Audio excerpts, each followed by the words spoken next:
وسلم تسليما كثيرا إلى يوم الدين. قال باب اللقطة. So these are the things lost and found basically. قال واللقطة ولا يصح غيرها بغير فتح القاف. قال وعن أنس رضي الله عنه قال مر النبي صلى الله عليه وسلم بتمرة في الطريق فقال لولا أني أخاف أن تكون من الصدقة لأكلتها. So Anas radiallahu anhu reported the Prophet alayhi salatu wasalam while walking on a road, he passed by a date on the ground and he said sallallahu alayhi wasallam, if I were not concerned that it would be of the charity, I would eat it. So this is an indication, number one, as we mentioned yesterday, the Prophet ﷺ did not accept the charity and he couldn't eat anything from the charity, so that's being cautious not to touch anything that belonged to the charity. And the second thing that people said, if there is something of very small value, like a date, in this example, then you can take it without basically advertising for it and announcing that you found it, as we will mention in the following hadith inshallah. So Salama was reported that she once found a date on the street as well. So she ate it and it says, Inna Allah la yuhibbul fasad, meaning if you leave it, what's going to happen? It's going to get dirty, it's going to go bad, and no one is going to benefit from it. So she took it, radiallahu anha. So if you find a quarter, if you find $1, you don't have to make a drama about it, just take it. And best to spend it in a charity, obviously, but if you take it, if you eat it, it's okay. I mean, that's not a big deal. وعن زيد بن خالد الجهني رضي الله عنه قال جاء رجل إلى النبي صلى الله عليه وسلم فسأله عن اللقطة فقال اعرف عفاصها ووكاءها ثم عرفها سنة. عفاصها is obvious, right? ووكاءها ووكاءها. So العفاص يعني هي الخرقة التي تلف بها، يعني كيف نحن بلادنا نقول صرة، فالصرة هي the packaging يعني. الوكاء الربطة يعني the tie. So we'll translate in English in a minute inshallah. We're saying is the Arabic itself is hard. Yeah. That's what we're saying. قال ثم عرفها سنة فإن جاء صاحبها وإلا فشأنك بها. So we'll translate this first part inshallah. So a man came to the Prophet ﷺ and asked him about al-luqatah, like if he finds something lost in a public place. So the Prophet ﷺ said, identify the packaging of the parcel. This is obviously about the money, or something that is tied. So identify its packaging and its tie, the rope that it's tied with. In a different hadith said, "U'dudha," yani you don't have to count what's in it, you don't have to open it actually. So just the general descriptions and specs of it. Then announce for it for a whole year.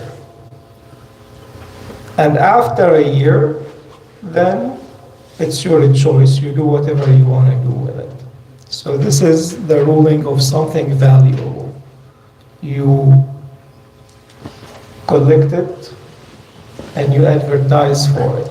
And the scholar said you have to advertise for it adequately so it is enough for a person to hear about it.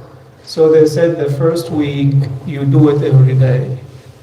After that, once a week, then once a month, then once every 3 months for an entire year. So it's a headache. So it should be advertisement in the public paper, newspaper, or media, or So what's common amongst people too, enough to be known. So now you put it on WhatsApp. Facebook, you put it on WhatsApp group, you put it on the bulletin board in the masjid, you put it in, or you take it to the office of lost and found, right? So this is probably the best way to deal with these things now.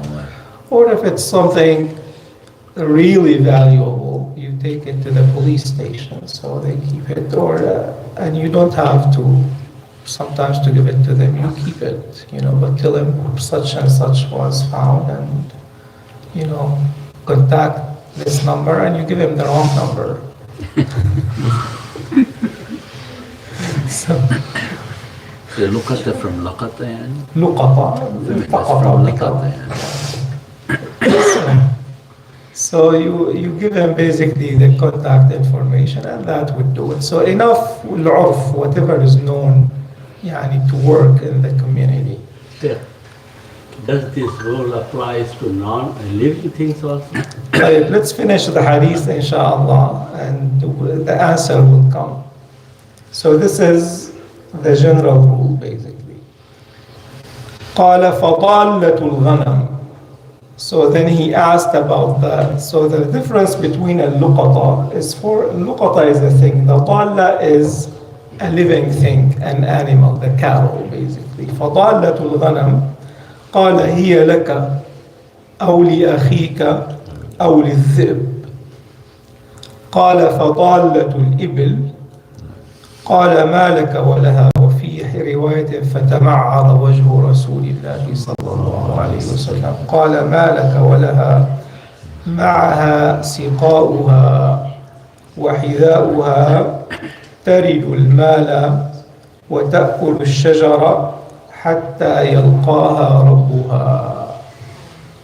So then this is the rule about a sheep that is lost.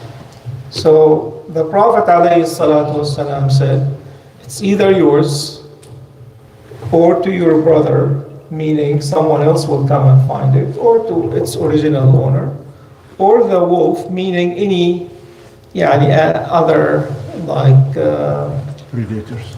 predator will come and take it, a wolf or a dog or whatever it is. So basically the Prophet ﷺ said, take it. And then what happens if you take it, and that applies to the luqatah, by the way, that if you utilize it, but then the owner comes, then you have to be a damin, basically. You have to guarantee its value and pay back what you've used of it, right? And then he asked about the camel, if it's lost. So the Prophet ﷺ said, why do you have to mess with it? Just leave it alone. It has its own drink, meaning it's storing the drink, and its hida, its shoes, meaning it has the hoofs, it can go anywhere it wants.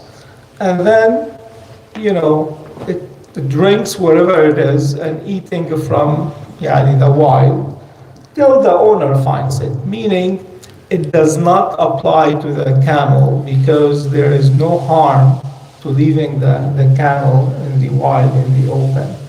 So the rules apply to the sheep, to the goats, to the small animals that cannot be eaten by, they said, a small beast, basically.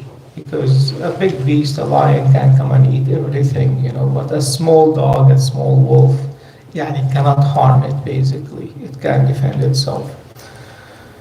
So, and the scholar said, what's better, to take a luqatah or leave it? The majority, or the Hanafi and the Shafi'i, said better to take it to protect the public property, basically. Others said just leave it alone, don't mess with it, and the owner will come and find it later. Allahu A'lam. These days, if you don't find it, someone else will take it. So to protect the property would be a better.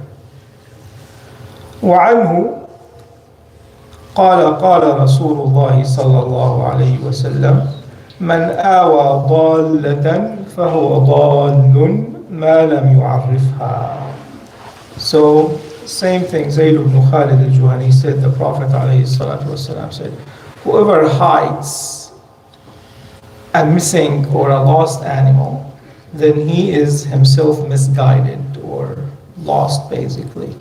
So unless you announce for it, so you find something, you cannot just take it, hide it, and tell people forget about it.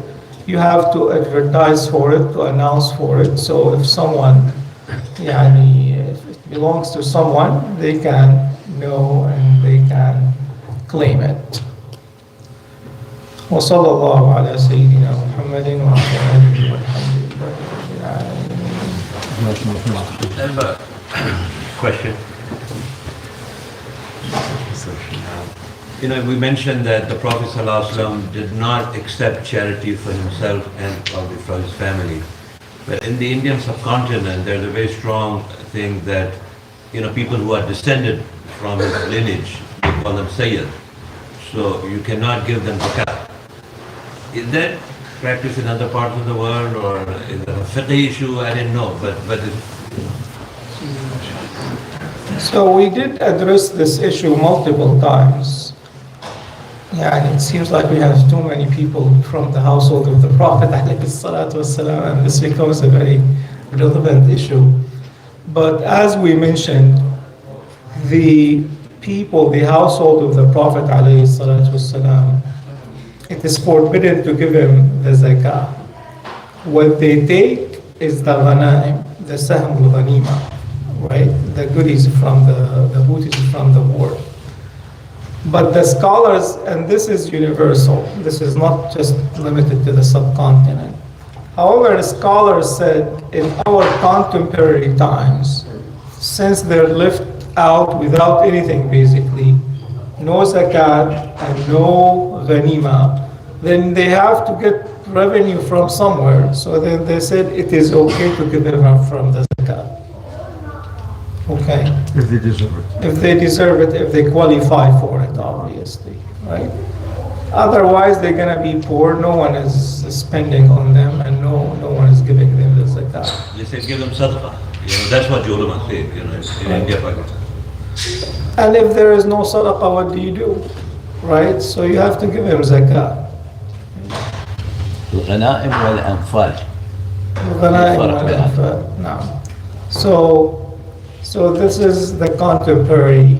And when it comes to the contemporary fiqh issues, there are different opinions in that, and we support the opinion that given the zakat, it's okay. Sheikh, is it important to tell them, to tell the receiver that this is from zakat and this is from sadaqah? So we need to. You don't have to tell the recipient what you're giving them.